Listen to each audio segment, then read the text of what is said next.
Negara dengan iklim tropis seperti Indonesia ini sangat cocok untuk budidaya jamur tiram. Cara budidaya jamur tiram cukup mudah dan modalnya pun tidak begitu banyak. Bagian yang paling sulit saat ini untuk budidaya jamur tiram adalah membuat baglok, yakni media tanam yang sudah berisi bibit jamur. Namun nggak perlu khawatir jika Anda baru pertama kali terjun di dunia jamur tiram, sementara untuk urusan baglok yang sudah siap tumbuh, bisa pergi ke orang lain terlebih dulu. Lambat waktu jika usaha budidaya jamur tiram sudah mulai berkembang.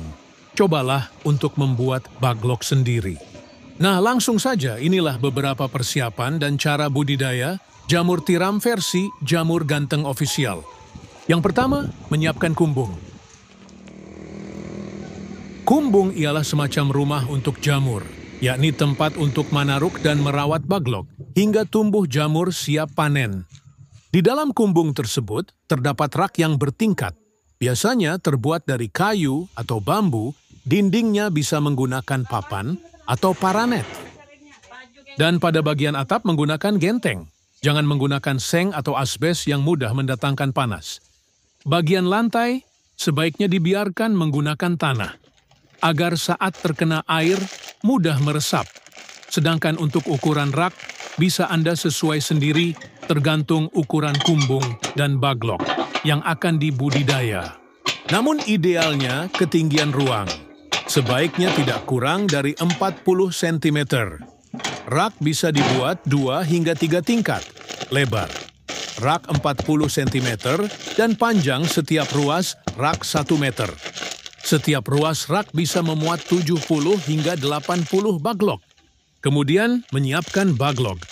Perlu kalian tahu, kualitas baglok yang bagus sangat mempengaruhi pertumbuhan dari jamur itu sendiri. Baglok ialah media tanam untuk meletakkan bibit jamur yang terbuat dari serbuk gergaji. Serbuk kayu tersebut dimasukkan ke dalam plastik berbentuk silinder dan pada ujung plastik diberi lubang, di mana lubang tersebut nantinya jamur tiram akan tumbuh keluar.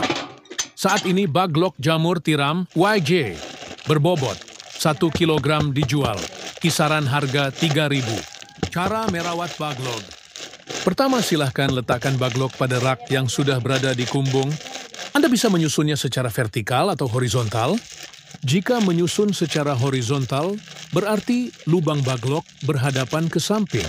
Sedangkan jika secara vertikal, maka lubang baglok menghadap ke atas. Namun biasanya, untuk para pemula lebih milih untuk menyusun baglok secara horizontal.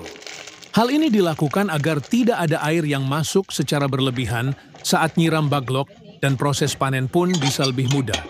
Kapan penyiraman dilakukan? Penyiraman penyemprotan dilakukan setelah panen pertama jamur tiram. Baru dilakukan. Penyiraman biasanya dilakukan sebanyak 3 kali dalam sehari. Lakukan penyiraman dengan sprayer atau sistem kabut frekuensi. Penyiraman 2-3 kali dalam sehari tergantung suhu dan kelembaban kumbung. Proses panen. Inilah proses YG terakhir, yakni panen budidaya jamur tiram. Bila baglok yang digunakan permukaannya telah tertutup sempurna dengan miselium, biasanya dalam waktu 1 hingga 2 minggu sejak pembukaan tutup baglok. Baglok yang memiliki bobot sekitar 1 kg akan menghasilkan jamur sebanyak 0,7 kg. Jamur akan tumbuh dan sudah bisa dipanen jika dirawat dengan baik dan benar. Baglok jamur bisa dipanen hingga 4-5 kali panen. Setelah itu, baglok dibuang atau bisa digunakan bahan ompos. Pemanenan dilakukan terhadap jamur yang telah mekar dan membesar tepatnya bila ujung-ujungnya telah terlihat meruncing. Bila masa panen lewat setengah hari saja, maka warnanya menjadi agak kuning kecoklatan. Bila sudah selesai itu, jamur cepat layu dan tidak tahan lama. Kemudian jarak panen pertama ke panen kedua berkisar 2 hingga 3 minggu. Semoga bermanfaat dan barokah. Amin, amin, amin.